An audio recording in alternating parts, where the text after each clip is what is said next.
नमस्कार। आप देख रहे हैं अपना चैनल न्यूज सच तक और मैं हूं सोनेलाल। आज है 14 फरवरी और कल है 15 फरवरी। 14 फरवरी इसलिए महत्वपूर्ण है कि आज के दिन पुलवामा में जो 40 शहीद हुए थे उनकी याद में हम लोग उनको श्रद्धांजलि अर्पित करते हैं।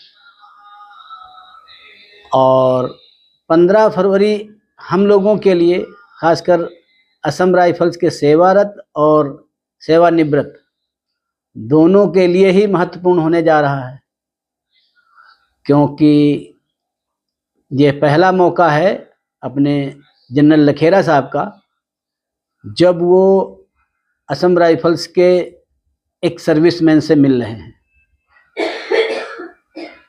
देहरादून में हमारे डीजीआर साहब के लिए बहुत ही चुनौतीपूर्ण ये रैली है, क्योंकि उनका गृह नगर होने के नाते वहाँ की अपेक्षाएं और जिम्मेदारी कुछ अधिक ही है। देहरादून में प्रस्तावित है और वहाँ पर वो ईएसएम से मिलेंगे। हम सबकी उम्मीदें बहुत हैं, उम्मीदों का समाधान वो कहाँ तक कर पाते हैं यह देखने वाली बात होगी। हालांकि ऐसे मामलों में अक्सर यह देखा जाता है, जब कोई मामला न्यायालय के अधीन होता है, न्यायालय में सुनवाई चल रही होती है, तो उस समय चाहे वो नेता हों और चाहे अधिकारी हों, अपनी जिम्मेदारी से भागते रहते हैं और उनके पास एक बहुत ही बढ़िया मौका होता है। वो कह देते हैं कि ये मामला तो कोर्ट में है और जब तक कोर्ट में है तब तक हम कुछ नहीं कर पाएंगे।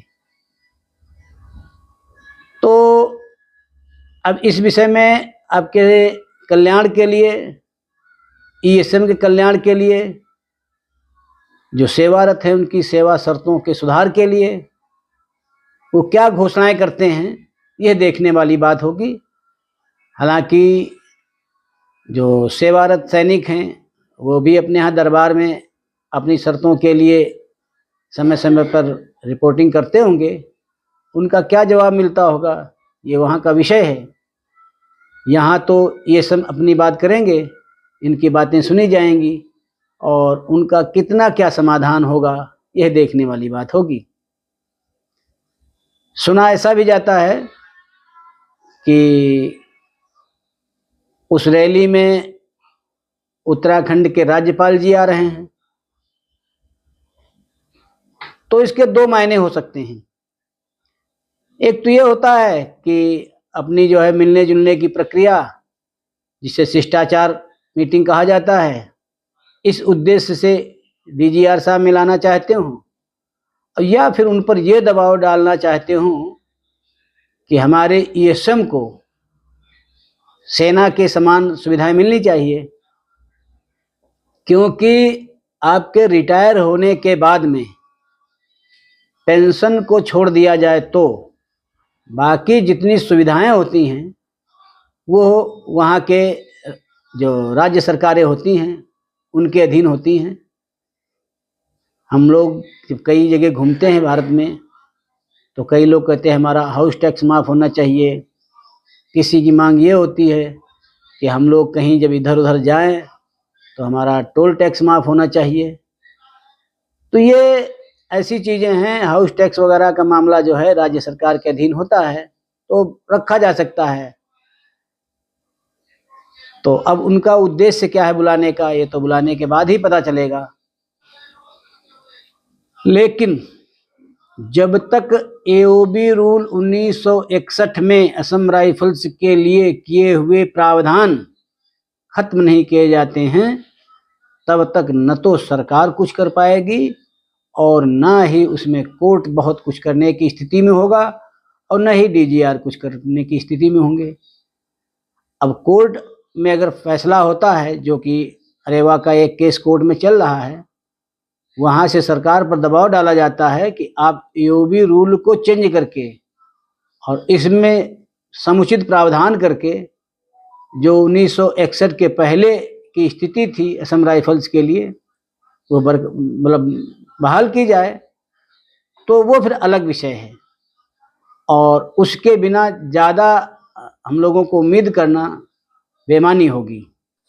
जहाँ तक डीजीआर साहब के ईएसएम से मिलने की प्रक्रिया है, ये एक नियमित प्राविधान भी हो गया है और जितने भी फोर्स के सर्वे सर्वा होते हैं, डायरेक्टर जनरल होते हैं या सुपर अथॉरिटीज़ होती हैं, उनके लिए सरकार की तरफ से भी नियमावली बना दी गई है कि आप अपने ईएसएम की समस्याओं को सुनिए और उनको समय रहते सुलझाइए।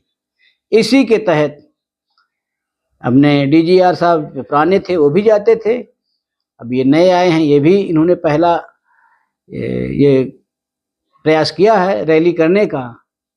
क्योंकि वो देहरादून के रहने वाले हैं तो देहरादून के लोगों का भी उनके ऊपर दबाव होगा। तो इस दबाव के आगे डीजीआर साहब की कितनी शक्तियां हैं, उन शक्तियों का कैसे उपयोग करते हैं और उन उपयोग को करने से पहले आप लोगों को क्या क्या आश्वासन देते हैं, यह तो कल ही पता चल पाएगा। तो कल तक का इंतज़ार करते हैं।